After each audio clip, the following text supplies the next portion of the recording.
Saimum series ৬ রক্তসাগর পেরিয়ে পর্ব ৪ তাসখন্দের ১১ তলা বিশিষ্ট প্রশাসনিক ভবন। ভবনের ১০ম তলার বিশাল শীতাতপ নিয়ন্ত্রিত কক্ষ। উজবেক ফার্স্ট সেক্রেটারির অফিস এটা। তার বিশাল চেয়ারটি শূন্য। তার শূন্য চেয়ারে বসে আছে জেনারেল বরিস। সারাকায়ার ঘটনার পর ফিরে এসেই জেনারেল বরিস উজবেকিস্তানসহ এ অঞ্চলের সবগুলো মুসলিম রিপাবলিকের সরকার এবং কমিউনিস্ট পার্টিকে বরখাস্ত করেছে। কোনো মুসলিম নেতৃত্বকেই সে আর বিন্দুমাত্র বিশ্বাস করে না। জেনারেল বরিসের মুখ সেই আগের মতোই টকটকে লাল। সে কথা বলছিল সদ্য মস্কো থেকে আসা ওই এলাকার জন্য নিযুক্ত গভর্নর আদ্রে শিপিলভের সাথে। বলছিল সে, প্রতিটি মুসলমান একটা করে শয়তানের বাচ্চা। সুযোগ পেলেই ওরা তোমাকে কাল সাপের মতো ছোবল দেবে। সারা কায়ায় কমিউনিস্ট পার্টি। কমসমল কিছুই আমাদের হাতে ছিল না। কমিউনিস্ট পার্টি ও কমসমলের নেতারাই আমাদের নিরাপত্তা এজেন্টদের হত্যা করে সাইমুমের পথ নিরাপদ করে দিয়েছে। ছদ্মবেশী শয়তান তুগানেরও মুখোশ শেষ পর্যন্ত খসে পড়েছে। অবাক ব্যাপার, সাধারণ মুসলমানরাও রাতারাতি যেন একদম পাল্টে গেছে। সাইমুমের কোনো খবর ওদের কাছ থেকে পাওয়া যায় না। রশিদভের লাশ তারা সরিয়ে নিয়ে মুসলিম কায়দায় দূরের এক উপত্যকায় দাফন করেছে। জেনারেশনের পর জেনারেশন কমিউনিস্ট শাসনে থাকলেও ওদের মুসলমানিত্ব আমরা খতম করতে পারিনি। মুসলমানিত্ব খতম না করে আমরা ওদের ঈমান খতম করতে পারব না। বলশেবিকদের ব্যর্থতা থেকে শিক্ষা নিয়ে আমরা ফ্ররা কাজ করব। ওদেরকে আমাদের মনে করে যে শাসনের সুযোগ দিয়েছিলাম তা আর নয়। কিন্তু মুসলিম অফিসার ও কর্মচারীদের গণ ট্রান্সফারের আমাদের সিদ্ধান্ত, বলল আদ্রে শিপিলভ। মুসলিম জনগণের মধ্যে কি বিরূপ প্রতিক্রিয়া সৃষ্টি করবে না? করবে, বলল জেনারেল বরিস। করবে জেনেও এটা করা হয়েছে, কারণ এর কোনো বিকল্প নেই। জামিলভের মতো বিশ্বস্ত অফিসার, তুগানের মতো বহু বছরের নির্ভরযোগ্য সাথী, রশিদভা ও জামায়াতিনের মতো তুখোড় এবং নিবেদিত প্রাণকর্মী যখন বিগড়ে গিয়ে বিদ্রোহীদের দলে যোগ দিয়েছে এবং তাদের বন্দুক নির্মম হয়ে উঠেছে আমাদের বিরুদ্ধে, তখন মুসলমানদের আর কাউকেই বিশ্বাস করা যায় না। কারও উপরেই সামান্যতম নির্ভরতাও রাখা যায় না। এ অবস্থায় মুসলিম অঞ্চল থেকে তাদের সরিয়ে দেয়াই তাদের জন্য সবচেয়ে লঘুদণ্ড। এই পদক্ষেপই আপাতত নিয়েছে। প্রতিক্রিয়া প্রকাশের পথ না পেলেই তা অবশেষে থেমে যাবে। আর অফিসার কর্মচারীদের অসন্তোষ, ওর পরোয়া আমরা করি না। মস্কোসহ রুশ অঞ্চলের বিভিন্ন জায়গায় এমনভাবে ওদের ছড়িয়ে দেওয়ার ব্যবস্থা করা হয়েছে যে ওরা সেই পরিবেশে মাথা তোলার কোনো সুযোগই পাবে না। এই সময় জেনারেল বরিসের ইন্টারকম কথা বলে উঠল। পিএ জানাল ব্রিগেডিয়ার পুশকিন সাক্ষাতের জন্য অপেক্ষা করছেন। জেনারেল বরিস ঘড়ির দিকে একবার তাকিয়ে জবাব দিল, ৫ মিনিট পর পাঠাও। পিএর সাথে কথা শেষ করে সে ইন্টারকমে কথা বলল পার্সোনাল সেক্রেটারি ভিক্টর কামাগভের সাথে। বলল, ভিক্টর, এখনই নির্বাচনের উপর ফাইলটা নিয়ে এসো। নির্বাচন সংক্রান্ত ফাইলে চোখ বুলাচ্ছিল জেনারেল বরিস। স্প্রিংয়ের পার্টিশন ডোর ঠেলে প্রবেশ করল brigadier Pushkin. Brigadier Pushkin communist সেনাবাহিনীর সাউদার্ন কমান্ডের গণসংযোগ বিভাগের প্রধান ছিলেন। মুসলিম নিয়ন্ত্রিত প্রশাসন ভেঙে দেবার পর হোম অ্যাফেয়ার্সের দায়িত্ব তার উপর পড়েছে। ব্রিগেডিয়ার পুশকিন বসলে ফাইলে মুখ রেখেই জেনারেল বরিস জিজ্ঞেস করল, কতদূর এগুলো পুশকিন? নির্বাচনী জোনের পুনর্গঠন শেষ হয়েছে। নির্বাচন পরিচালনার দায়িত্ব বন্টনও শেষ করেছি। যে কোনো সময় নির্বাচন। কথা শেষ করতে না দিয়েই জেনারেল বরিস অনেকটা বিরক্তির সাথেই বলে উঠল, আসল কথায় আসছ না কেন? মনোনয়নের কত দূর? একটু ঢোক গিলেই ব্রিগেডিয়ার পুশকিন বলল, আমরা অনেকটা এগিয়েছি। Uzbekistan, Tajikistan, Turkmenistan, Kazakhstan, Kyrgyzstan, এই ৫টি রাজ্যের জন্য ১০০টি সুপ্রিম সোভিয়েতের সিট রয়েছে।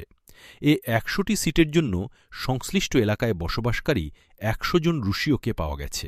কিন্তু রাজ্য কংগ্রেসের ৫০০টি সিটের জন্য ১৫০র বেশি রুশীয়কে অনেক চেষ্টা করেও পাওয়া যায়নি। তার উপর সমস্যা দাঁড়িয়েছে, রুশরা কেউ ভয়ে প্রার্থী হতে রাজি হচ্ছে না।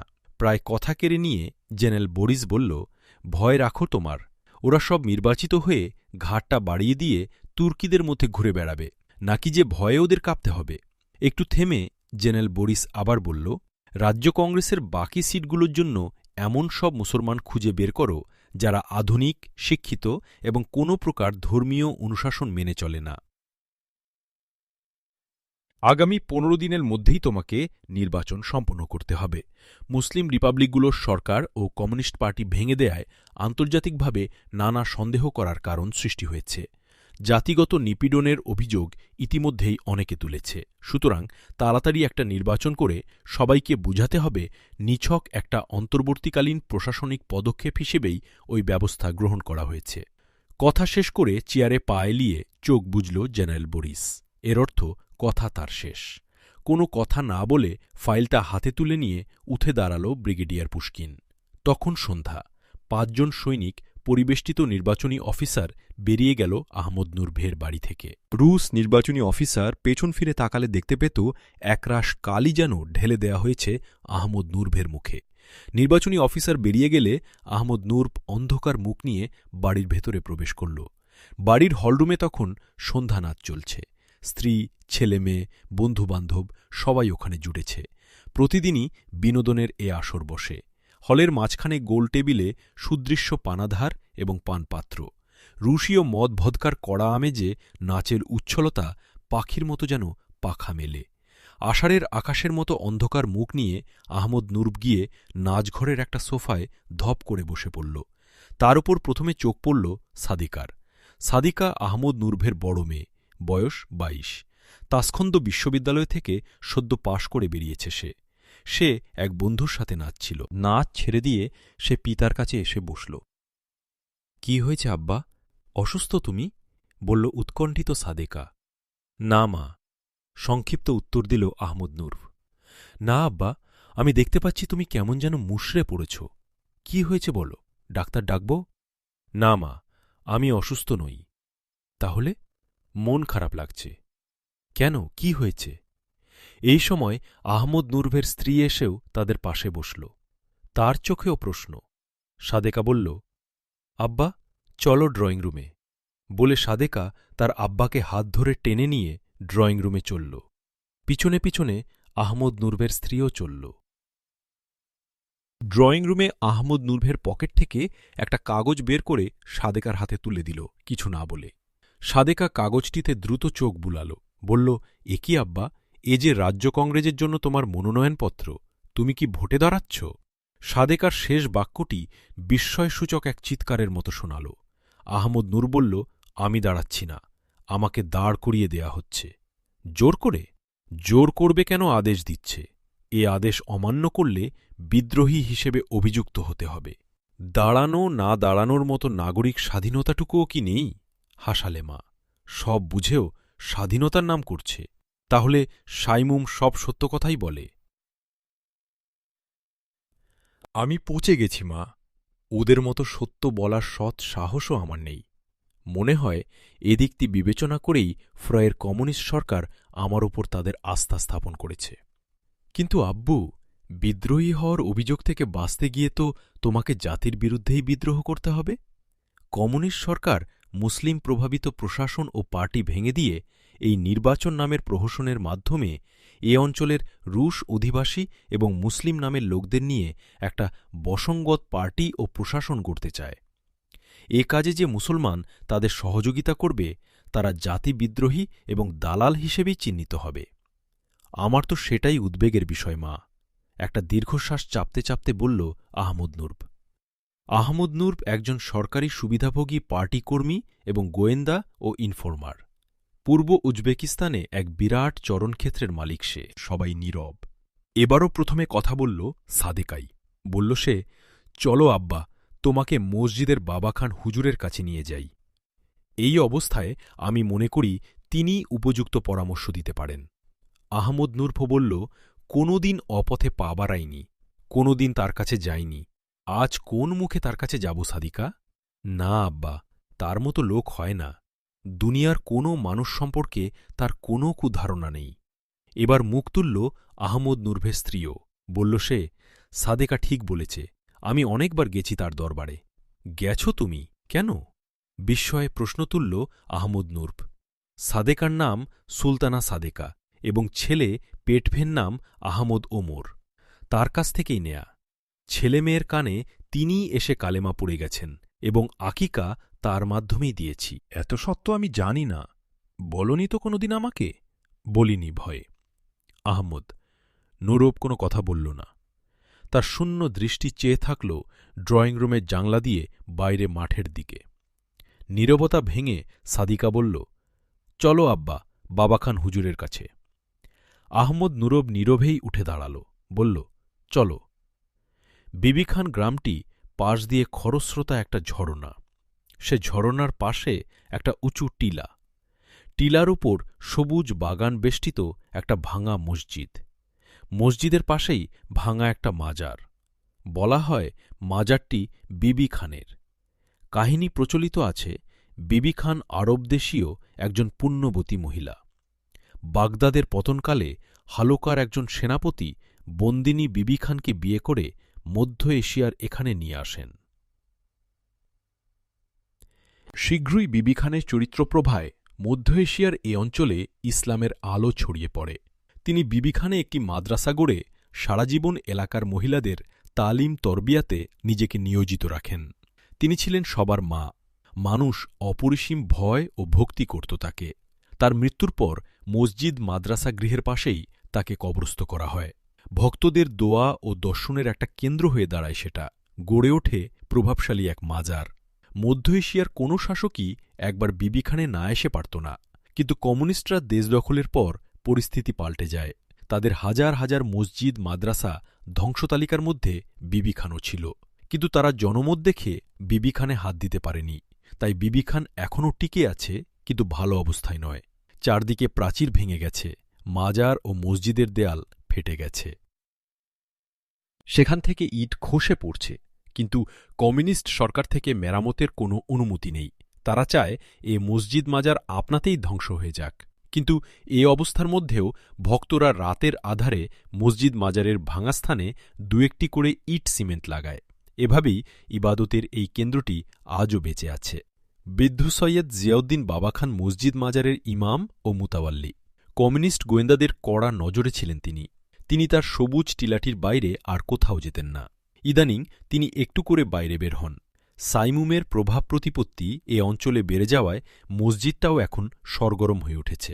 যারা এতদিন নামাজের জন্য আসতে ভয় পেত, তারা এখন মসজিদে আসতে শুরু করেছে। সৈয়দ জিয়াউদ্দিন বাবাখানের সাথে আহমদ মুসার আকস্মিক সাক্ষাৎ এ অঞ্চলে জাগরণের এক তড়িৎ প্রবাহ সৃষ্টি করেছে। সাক্ষাতের ঘটনাটা এই রকম। সময়টা হবে মাস ২ আগের। অনেক বছর পর অনেক অনুরুদ্ধ হয়ে কোকন্দের মিরি আরব মাদ্রাসায় বার্ষিক অনুষ্ঠানে তিনি গিয়েছিলেন। দুদিন সেখানে অবস্থানের পর তিনি সেদিন বিবিখানে ফিরছিলেন। বেশ একটু রাত হয়েছে।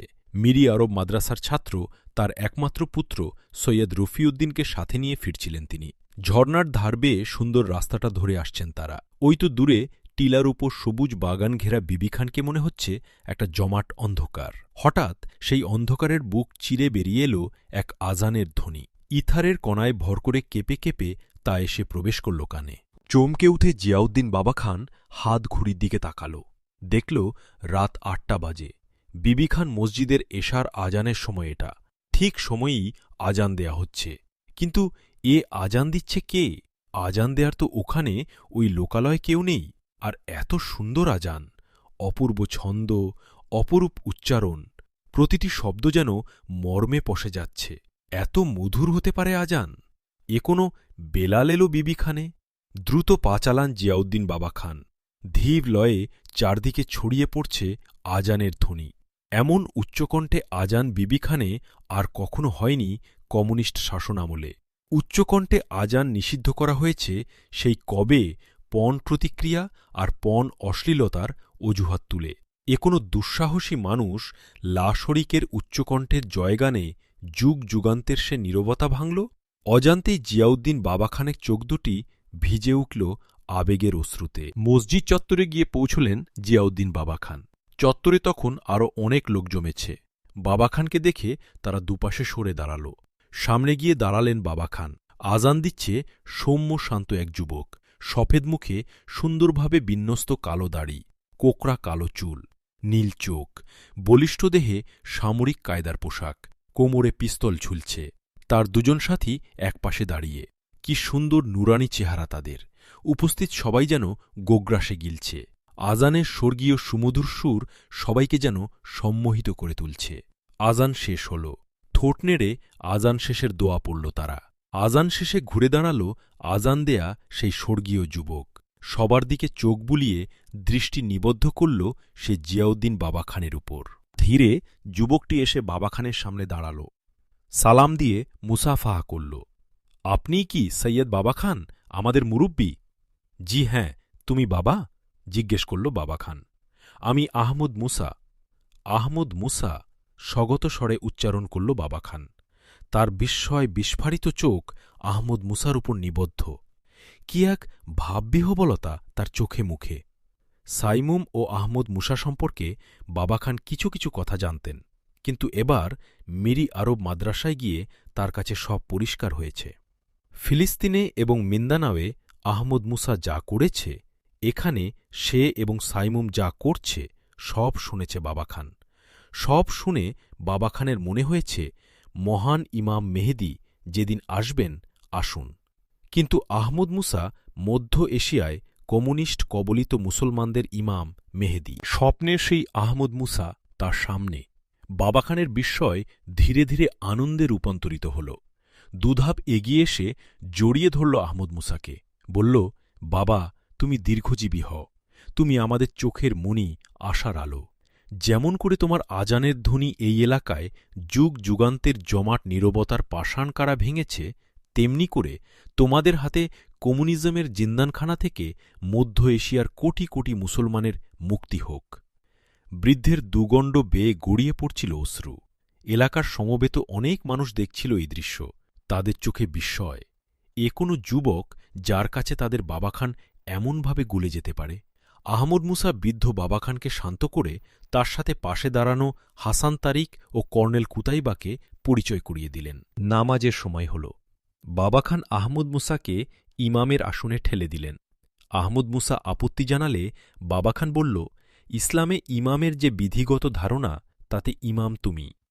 নামাজ শেষে বাবা খান আহমদ মুসাকে পরিচয় করিয়ে দিলেন উপস্থিত মুসল্লিদের সাথে। সেই সাথে তিনি বললেন সাইমুমের কথা এবং মুসলমানদের জীবনে আবার কিভাবে সুবহে সাদেকের উদয় হতে পারে সেই কথা।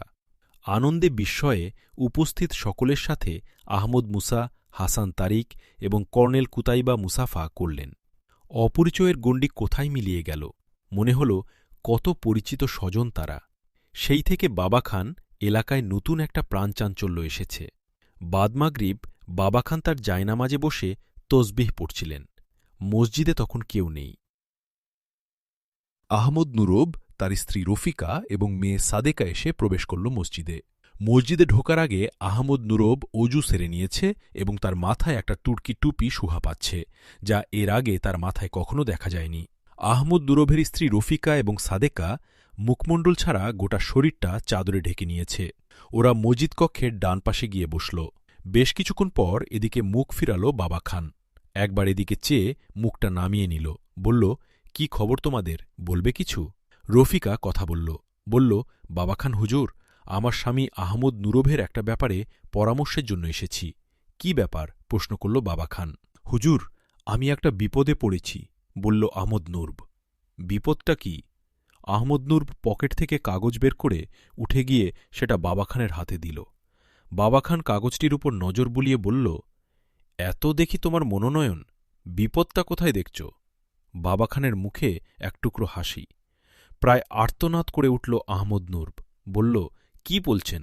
বিপদ নয়, এটা আমার জন্যে? এ মনোনয়নে লাভ তো তোমার অনেক, কিন্তু বিপদ তো তার চেয়ে বড়। কি সেটা? জাতির লোকেরা আমাকে শত্রু জ্ঞান করবে, জাতি থেকে আমি বিচ্ছিন্ন হয়ে পড়ব। বৈষয়িক স্বার্থের মোহে অনেকেই তো জাতির কোনো পরোয়া করেননি। আহমদ নুরব হঠাৎ করে কোনো জবাব দিল না। কিছুক্ষণ মাথা নিচু করে চুপ থাকল। তারপর ধীরে ধীরে মাথা তুলে বলল, বাবা খান হুজুর, আমি পাপী, আমি নষ্ট চরিত্র। কিছুক্ষণ আগে পর্যন্ত বৈষয়িক স্বার্থকেই আমি সবার ঊর্ধ্বে স্থান দিয়েছি, কিন্তু এ মনোনয়ন হাতে পাবার পর আমার মনে হচ্ছে আমি আমার জাতিকে ভালোবাসি। আমার জাতি থেকে আমি বিচ্ছিন্ন হতে পারব না। আমার স্ত্রীর কাছে আমি শুনলাম, আমার স্ত্রী হুজুরের কাছ থেকে আমার ছেলেমেয়ের নাম নিয়েছে, ছেলেমেয়েদের আকিকা করেছে এবং ছেলেমেয়েদের কানে ইসলামের কালেমা পড়িয়ে দিয়েছে। এ কথা শুনে আমার রাগ হওয়ার কথা ছিল, কিন্তু আজ দেখছি আমার মন গর্বে ফুলে উঠছে। আজ মনে হচ্ছে আমি মনে প্রাণে মুসলমান। মুসলমানিত্ব আমি ত্যাগ করতে পারব না, কোনো কিছুর বিনিময়েও না। তুমি মনোনয়ন প্রত্যাখ্যান করলে শুধু তোমার সহায় সম্পদ নয়, জীবন বাঁচানো তোমার দায় হয়ে উঠতে পারে। কিন্তু এসব কিছুর চেয়ে ভারী মনে হচ্ছে আমার কাছে মনোনয়নকে। চোখ বন্ধ করে কিছুক্ষণ চুপ করে থাকল বাবা খান। তারপর চোখ খুলে বলল, তুমি সাইমুমকে জানো? জানি, জাতির মুক্তির জন্য ওরা সংগ্রাম করছে। সাইমুম সম্পর্কে তোমার এখন মত কি? কমিউনিস্ট সরকারের দালালি করার চেয়ে ওদের সহযোগিতা করে মৃত্যুবরণ করাকেই আমি এখন শ্রেয় মনে করছি। বাবা খান মুহূর্তকাল চুপ করে থাকল। তারপর আহমদ নূরভের দিকে চেয়ে বলল, আহমদ নুরুব, আমি তোমার নবজন্মকে অভিনন্দিত করছি। মনোনয়ন প্রত্যাখ্যানের মাধ্যমে জাগতিক স্বার্থের চেয়ে, নিজের স্বার্থের চেয়ে জাতির স্বার্থকে তুমি বড় করে দেখলে। আল্লাহ তোমাকে তার যাজাহ দিন এবং আল্লাহ সকলকে এ ধরনের সিদ্ধান্ত নেয়ার তৌফিক দান করুন। বাবা খানের কথা শেষ হলে আহমদ নূরব ধীরে ধীরে উঠে বাবা খানের কাছে এল এবং তার একটি হাত তুলে নিয়ে চুম্বন করে বলল, আপনার নির্দেশ শিরোধার্য করে নিলাম। আপনি দোয়া করুন অতীতের পথভ্রষ্টতা থেকে মুক্ত হয়ে ইসলামের উপর যাতে অটল থাকতে পারি। বাবা খান আমিন বলে চোখ বুজল। আহমদ নূর বুঝল তাদের যাবার নির্দেশ হয়েছে। তারা বেরিয়ে এল মসজিদ থেকে। বাইরের উন্মুক্ত বাতাস যেন প্রশান্তির এক পরশ বুলিয়ে দিল আহমদ নূরভের শরীরে। বাগানের সবুজটা তার কাছে আগের চেয়ে অনেক বেশি সবুজ ও প্রাণদীপ্ত মনে হল। গাছের ডাল থেকে পাখির গান, গাছের ফাঁক দিয়ে দেখতে পাওয়া ঝরনার সফেদ পানি সবই তার কাছে নতুন মনে হল। হঠাৎ তার মনে হল হৃদয়টা যেন তার স্বচ্ছ স্ফটিকের মতো। নতুন এক প্রশান্তি সেখানে। সামনের প্রতিটি পদক্ষেপ মনে হচ্ছে তার কাছে নতুন জীবনে পদার্পণ। সারাকায়ার মহাসড়কটি খিভা, বোখারা, সমরকন্দ হয়ে তাসখন্দ গেছে। সেই পথ ধরে গাড়ি চালিয়ে যাচ্ছিল শাহিন সুরাইয়া। সেই একমাত্র আরোহী। গাড়ির পেছনটা লাগেজে ভর্তি। গাড়ি তখন বোখারা পার হয়ে সমরকন্দের পথে চলছিল। বেলা পড়ে এসেছে। রোদের সাদা রংটা এখন হলুদ। মরুপথ ধরে এগিয়ে চলছিল গাড়ি। চারদিকেই দিগন্ত জোড়া মাঠ। জনমানবের চিহ্ন কোথাও নেই। অখণ্ড এক নীরবতা চারদিক জুড়ে। এ নীরবতার একটা সৌন্দর্য আছে, কিন্তু এ সৌন্দর্যের অশরীরী স্পর্শের মাঝে ভীতির একটা শিহরণও রয়েছে। শাহিন সুরাইয়া গোয়েন্দা বিভাগে চাকুরি করে। বিপদ আপদের সাথেই তার খেলা। তবু জনমানবহীন পরিবেশের এ জমাট নীরবতা তার মনের উপর চাপ সৃষ্টি করছিল। প্রায় ১২০ কিলোমিটার বেগে এগিয়ে চলছিল শাহিন সুরাইয়ার গাড়িটি। হঠাৎ বিশ্রী এক শব্দ করে থেমে গেল ইঞ্জিন। দাঁড়িয়ে পড়ল গাড়ি। উদ্বিগ্ন শাহিন সুরাইয়া গাড়ি থেকে নামল। ইঞ্জিনের উপরের ডালাটা খুলে সে বুঝতে চেষ্টা করল ইঞ্জিনের কি হয়েছে। ইঞ্জিন দেখে সে চমকে উঠল। ইঞ্জিনের ফুয়েল লাইনটা একেবারেই জ্বলে গেছে। ইঞ্জিনের ডালাটা বন্ধ করে হতাশভাবে এসে রাস্তার উপর সে ধপ করে বসে পড়ল। আরও উদ্বিগ্ন হল সে বেলার দিকে চেয়ে। অল্পক্ষণ পরেই রাত নামবে, যদি কোনো গাড়ি না আসে। এসব ভেবে মনটা কেঁপে উঠল তার। একটা অজানা ভয় এসে তাকে ঘিরে ধরল। সে যে মেয়ে মানুষ, এ বোধটাও এ সময় তার কাছে বড় হয়ে উঠল। শাহিন সুরাইয়া কিছুক্ষণ বালির উপর কিং কর্তব্য বিমূঢ় হয়ে বসে থাকল। তারপর উঠে ব্যাগ খুলে দূরবীন লাগিয়ে রাস্তার উপরেই নজর বুলাল। রাস্তার দক্ষিণ প্রান্তে তাকাতে গিয়ে তার চোখ দুটি উজ্জ্বল হয়ে উঠল। একদম দিগন্তের কোলে একটা সচল বিন্দু তার চোখে ধরা পড়ল। চোখ থেকে দূরবীন সে আর নামাতে পারল না। ক্রমে সচল কালো বিন্দুটি বড় হয়ে উঠল। হ্যাঁ, একটি গাড়ি, একটি কার। গাড়িটি আরও এগিয়ে এলে নাম্বার দেখে বুঝল গাড়িটা বেসরকারি। যাই হোক, খুব খুশি হল শাহিন সুরাইয়া। চোখ থেকে দূরবীনটি নামিয়ে পকেটে পুরে সে গাড়ির কাছে গেল। মনে করল গাড়ি থেকে মালপত্র নামিয়ে রাখবে, যাতে করে দেরি না করে গাড়িতে উঠা যায়। কিন্তু পরক্ষণেই মনে করল, কি হবে, না জেনে আগাম এসব করে লাভ কি? গাড়ি কাছ থেকে সরে এসে আবার দূরবীনটি চোখে লাগাল সে। এবার গাড়ির সবকিছুই পরিষ্কার। গাড়িতে ৩ জন আরোহী। পিছনের সিটে ২ জন, সামনের ড্রাইভিং সিটে ১ জন। ৩ জনই পুরুষ, কিন্তু দূরবীনের লেন্সে তাদের মুখ এখনও ধরা পড়ছে না। আনন্দের মাঝেও একটা উৎকণ্ঠা জাগছে। লোকগুলো কি তাকে গাড়িতে নেবে? কেমন হবে লোকেরা? রাস্তাঘাটে পশুবৃত্তির খবর আজকাল প্রায়ই পাওয়া যাচ্ছে। বুকটা কেঁপে উঠল শাহিন সুরাইয়ার। গাড়িটা কাছে এসে গেছে। তীব্র বেগে ছুটে আসছে গাড়িটা। সুরাইয়া তার গাড়িতে বাম হাত রেখে ডান হাত উঁচু করে গাড়িটাকে দাঁড়াবার জন্য সংকেত দিল। সংকেত পাওয়ার পরই গাড়িটার গতি স্লো হয়ে গেল। গাড়িটা ধীর গতিতে এসে সুরাইয়ার গাড়ি অতিক্রম করে প্রায় ৫০ গজ গিয়ে থেমে গেল। দেখা গেল গাড়ির আরোহীরা গাড়িতে বসেই সুরাইয়ার গাড়িটাকে তীক্ষ্ণভাবে পর্যবেক্ষণ করছে। সুরাইয়াও গাড়ির দিকে এগিয়ে গেল। গাড়ির আরোহী ৩ জনই গাড়ি থেকে নেমে এল। ৩ জন আরোহীর ২ জন ক্লিন শেভ, অন্যজনের সুন্দর মুখ ঘিরে সুন্দর দাড়ি। প্রথম দৃষ্টিতেই ৩ জনকে সৌম্য, শান্ত ভদ্রলোক বলে মনে হয়। সুরাইয়ার মন সাহসী হয়ে উঠল। তার উপর সুরাইয়ার মনে হল দাড়িওয়ালা মুখটাকে কোথায় সে দেখেছে। সুরাইয়া কিছু বলার আগেই ওদের মধ্য থেকে সেই দাড়িওয়ালা লোকটা বলল, আপনাদের গাড়ির কি হয়েছে? গাড়ির ফুয়েল লাইনটা জ্বলে গেছে। নিজের গাড়ির গায়ে হেলান দিয়ে ক্লিন শেভদের একজনের দিকে তাকিয়ে সেই দাড়িওয়ালা লোকটা বলল, দেখে এসো ইঞ্জিনটা। ওরা সবাই গাড়ির দিকে এগিয়ে গেল। ইঞ্জিন দেখে ফিরে এসে বলল, মেরামতের কোনো সুযোগ নেই এখানে। দাড়িওয়ালা লোকটা শাহিন সুরাইয়ার দিকে চেয়ে বলল, আপনার নাম কি? যাবেন কোথায়? যাব তাশখন্দে। নাম আমার শাহিন সুরাইয়া। গাড়ি তো আপনাকে দেখেই যেতে হবে। সমরকন্দ পর্যন্ত আমরা আপনাকে পৌঁছাতে পারব। ধন্যবাদ। ওই পর্যন্ত হলেই আমার চলবে। বাকি পথের ব্যবস্থাটা আমি করতে পারব। শাহিন সুরাইয়ার জিনিসপত্র সেই ক্লিন শেভ ২ জনই ধরাধরি করে এনে এই গাড়িতে তুলল। তারপর সামনের সিটে সুরাইয়াকে বসিয়ে দাড়িওয়ালা সহ একজন পেছনের সিটে বসল। গাড়ি আবার চলতে শুরু করল। শাহিন সুরাইয়া ভুলতে পারছিল না দাড়িওয়ালা ওই চেহারাকে। সে যেন কোথায় দেখেছে। একসময় সে মাথা ঘুরিয়ে পিছনের দিকে চেয়ে জিজ্ঞেস করল, আপনাকে যেন কোথায় দেখেছি? উত্তরে সেই লোকটি বলল, কিছু মনে করবেন না, আপনার বাড়ি কোথায়? সারাকায়া। সারাকায়া? আকস্মিক এক জিজ্ঞাসা ফুটে উঠল লোকটির কণ্ঠে। সারাকায়া আপনি চিনেন? জানি সারাকায়াকে। কাউকে চিনেন? চিনি। ২-১ জনের নাম করুন। রশিদ ভ, জামায়াতিন তুগরিল তুগান। রশিদ ভকে চিনতেন আপনি? আমি রশিদ ভের বোন। রশিদ ভের বোন আপনি?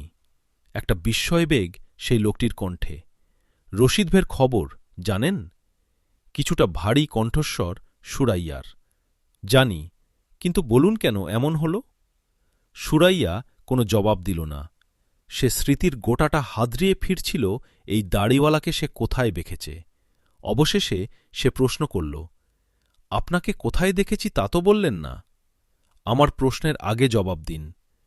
রশিদ ভ বিদ্রোহের শাস্তি পেয়েছে। মানুষ কি মনে করে সত্যই সে কোনো অপরাধ করেছিল? সুরাইয়া স্মৃতির দরজা যেন হঠাৎ খুলে গেল।